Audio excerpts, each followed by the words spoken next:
ಮುಂದೆ ಬರ್ರಿ ಮುಂದೆ ಬರ್ರಿ ಅಲ್ಲಿ ಹೋಗಿ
तामीर काम चल रहा है मस्जिद का, ऐसे मस्जिद के अंदर जाकर घुसे, मस्जिद के अंदर घुस तो क्या करें, कुरान को निकाले मस्जिद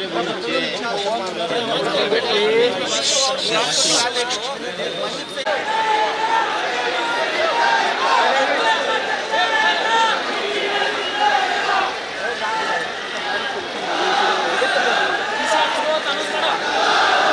हमने कहा है कि 3 दिन के अंदर जो भी ये काम किया है उसे अरेस्ट करेंगे।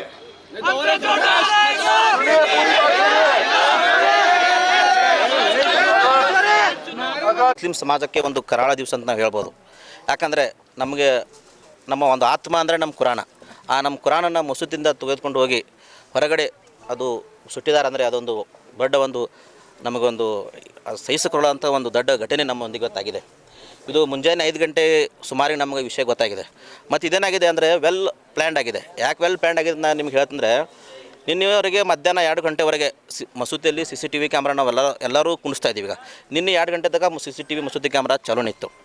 ಅದನ್ನು ಮಸೂತಿ ಕ್ಯಾಮ್ರಾದನ್ನ ರಿನೋವೇಷನ್ ಮಾಡ್ಬೇಕಂತೇಳಿ ಅದು ಕ್ಯಾಮ್ರಾ ನಾವು ಬಂದ್ ಮಾಡಿದಾಗ ಅವ್ರಿಗದು ಆ ವಿಷಯ ಹೆಂಗೆ ಗೊತ್ತಾಯ್ತು, ಯಾರು ಲೋಕಲ್ ಆರ್ಟ್ಸ್ ಇರ್ಬೋದು ಅಥವಾ ಯಾರಾದರೂ ವಿಷಯ ಅವ್ರಿಗೆ ಗೊತ್ತಾಗಿರ್ಬೋದು ಅಂಥೇಳಿ.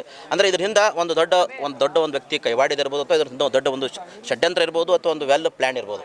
ಯಾಕಂದರೆ ಅವರು ಕ್ಯಾಮ್ರಾಗೆ ಗೊತ್ತಾಗಿದ್ದು ಬಂದು ಆವಾಗ ರಾತ್ರಿ ಬಂದು ಅದನ್ನು ಕುರಾಣ ಮತ್ತು ಹದೀಸು ಅದನ್ನು ಸುಟ್ಟದಲ್ಲದೆ ಅದರ ಮೇಲೆ ಚಪ್ಪಲಿಟ್ಟು ಸುಟ್ಟಿದ್ದಾರೆ. ಅಂದರೆ ಅವರು ಎಷ್ಟು ಕ್ರೂರ ಮನುಷ್ಯ ಇರ್ಬೋದು. ಈಗ ಏನಾಗಿದೆ ಅಂದರೆ ಈ ಘಟನೆ 5 ಗಂಟೆಗಾದರೂ ಸ್ಥಳೀಯ ಶಾಸಕರಾಗಲಿ, ಜಿಲ್ಲಾ ಉಸ್ತುವಾರಿ ಸಚಿವರಾಗಲಿ, ಮತ್ತು ನಮ್ಮ DC ಅವರಾಗಲಿ ಇಲ್ಲಿವರೆಗೆ ಸ್ಥಳಕ್ಕೆ ಬಂದಿಲ್ಲ.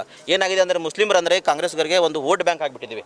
ಅವ್ರು ಎಲ್ಲಿ ಹೋದರೂ ನಮ್ಮ ಕಡೆ ಬರ್ತಾರೆ, ಅವ್ರು ಏನು ಮಾಡ್ರು ನಮ್ಗೆ ವೋಟ್ ಹಾಕ್ತಾರೆ ಅನ್ನೋ ಪರಿಸ್ಥಿತಿಯಲ್ಲಿ ಇದ್ದಾರೆ. ಬಟ್ ಈಗ ಜನ ಎಚ್ಚೆತ್ಕೊಂಡಿದೆ. ಇದಕ್ಕೆ ಯಾರೇ ಆಗಲಿ, ನಾ ಸರ್ಕಾರಕ್ಕಾಗಲಿ ಅಥವಾ ಜಿಲ್ಲಾಡಳಿತಕ್ಕಾಗಿ ಒಂದು ಎಚ್ಚರಿಕೆಯನ್ನು ಕೊಡ್ತಾ ಇದ್ದೀನಿ. ಅಂದರೆ ಯಾರು ಈ ಘಟನೆ ಮಾಡಿದ್ದಾರೆ ಅವ್ರ ಮೇಲೆ ಕಠಿಣವಾದ ಕಾನೂನು ಕ್ರಮವನ್ನು ತೆಗೆಯಬೇಕು ಮತ್ತು ಅವ್ರ ಮೇಲೆ ದೊಡ್ಡ ಭಯೋತ್ಪಾದನೆ ಮಾಡ್ತಕ್ಕಂಥ ಒಂದು ದೊಡ್ಡ ಅವ್ರ ಮೇಲೆ ಸೆಕ್ಷನ್ಗಳನ್ನ ಹಾಕಿ ಅವ್ರನ್ನ ಯಾರು ಮಾಡಿದ್ರೆ ನಮ್ಗೆ ಇನ್ನೂ ಅದು ಗೊತ್ತಾಗಿಲ್ಲ. ಅದು ಗೊತ್ತಾಗಿದ್ರೆ ನಾವೇ ಅವರ ಮನೆಗೆ ಹೋಗಿ ನಾವು ಮಾಡುವ ತಪ್ಪು. ಅಷ್ಟು ಹುಡುಗರು ನಮ್ಮಲ್ಲಿ ತಯಾರಿದ್ದಾರೆ. ನಾವೇನು ಕೈಗೆ ಬಳೆ ಕೊಡೋಣ ಕೂತಿಲ್ಲ. ನಾವು ಹುಡುಗರೆಲ್ಲ ಭಾಳ ಸಂಭಾಳಿಸ್ತಾ ಇದ್ದೀವಿ. ಇನ್ನೂ 1 ತಾಸು 2 ತಾಸು ಹಿಂಗಾದ್ರೆ ಹುಡುಗರು ಏನು ಮಾಡ್ತಾರೆ ಅನ್ನೋದು ಈ ಒಂದು ಮಸೂತಿಯ ಒಂದು ಏನು ಜಿಮ್ಮೆದಾರ ಇದ್ದಾರೆ, ಏನೊಂದು ಮುಖ್ಯಸ್ಥರಿದ್ದಾರೆ ಅವ್ರಿಗೂ ಕೂಡ ಗೊತ್ತಿಲ್ಲ. ಯಾಕಂದರೆ ಎಲ್ಲ ಹುಡುಗರು ಹೊರಗಡೆಯಿಂದ ಹುಡುಗರು ಬಂದರೆ, ಲೋಕಲ್ ಹುಡುಗರಿದ್ದಾರೆ ಎಲ್ಲ ಅವರು. ಯಾಕಂದರೆ ಕುರಾನ್ ಒಂದು ಸಂತಿ ಬಸ್ ಸ್ಟಾಂಡ್ ಕಟ್ಟೆ ಹೊರತು ಸೀಮಿತವಾದಂತಲ್ಲ, ಇಡೀ ವಿಶ್ವಕ್ಕೆ ಸೀಮಿತವಾಗಿದ್ದು ಕೂಡ ಇಡೀ ವಿಶ್ವ ಕುರಾನ್ ಮೇಲಿದೆ. ಏನು ಆಗ್ರಹ ಮಾಡ್ತೀರಿ? ಅವ್ರ ಮೇಲೆ ಕಠಿಣವಾದ ಕಾನೂನು ಕ್ರಮ ತಗೋಬೇಕು. ಇವತ್ತಿನವರೆಗೆ ನಾವು ಅವ್ರಿಗೆ ಒಂದು ಸಾಯಂಕಾಲವರೆಗೆ ಅವ್ರಿಗೆ ನಾವು ಪೊಲೀಸ್ ಇಲಾಖೆ ಅವ್ರನ್ನ ಹಿಡಿಬೇಕು ಮತ್ತು ಯಾರು ಮಾಡಿದಾರೆ ಅವ್ರ ಮೇಲೆ ಕಠಿಣವಾದ ಶಿಕ್ಷೆ ತೊಗೊಬೇಕು. ಅಂದಾಗ ನಾವು ಇಲ್ಲಿಂದ ಜಾಗ ಬಿಟ್ಟು ಆಡ್ತೀವಿ. ಮತ್ತೊಮ್ಮೆ ಈ ಥರ ಘಟನೆಗಳು ಆಗದಂಗೆ ಸರ್ಕಾರ ಎಚ್ಚರ ಬಿಡಬೇಕು. ಯಾಕಂದರೆ ಈ ಗ್ರಾಮದಲ್ಲಿ 2 ತಿಂಗಳಿಗೊಮ್ಮೆ ಈ ಘಟನೆ ಆಗಿದೆ. ಅವಾಗೂ ಏನಂದ್ರೆ ಪೊಲೀಸರು ಅವರು 2 ದಿವಸ ಹಿಡಿತೀವಿ ಅಂತ ಹೇಳಿದ್ರು. ಅವಾಗೂ ಅದು ಪ್ರಕರಣ ಅಲ್ಲೇ ಮುಚ್ಚಾಕ್ತು. ಇದು 3ನೇ ಘಟನೆ ಈ ಗ್ರಾಮದಲ್ಲಾಗಿದೆ. ಯಾಕೆ ಈ ಗ್ರಾಮದಲ್ಲಿ ಮುಸ್ಲಿಮರ ಸಂಖ್ಯೆ ಕಡಿಮೆ ಇದೆನಾ, ಅವರು ಪ್ರಬಲವಾಗಿದ್ದಾರೆ. ಮುಸ್ಲಿಮರು ಎಲ್ಲಿದ್ರು ನಾವು ನಮಗೇನು ಬೆಳಗಾವಿಯಿಂದ ಸಂತಿ ಬಸ್ತಾರೆ ಬಾಳಿದ್ರಲ್ಲ, ನಾವೆಲ್ಲರೂ ಇಲ್ಲೇ ಬರ್ತೀವಿ. ನಮ್ಮ ಜನಾಂಗಕ್ಕೆ ತೊಂದರೆ ಆದ್ರೆ ನಾವೆಲ್ಲರೂ ಒಗ್ಗಟ್ಟೇ ಆಗಿರ್ತೇವೆ. ಅದು ಜಾತಿ ಮತ ಭೇದ ಬಿಟ್ಟು ಯಾವುದೇ ಪಕ್ಷ ಭೇದ ಬಿಟ್ಟು ಮಾಡ್ತೇವೆ. ನಮ್ಮ ಹೆಸರು ಯೂಸುಫ್ ಮುಜಾವರ್, ನ್ಯಾಯವಾದಿ, ಬೆಳಗಾವಿ.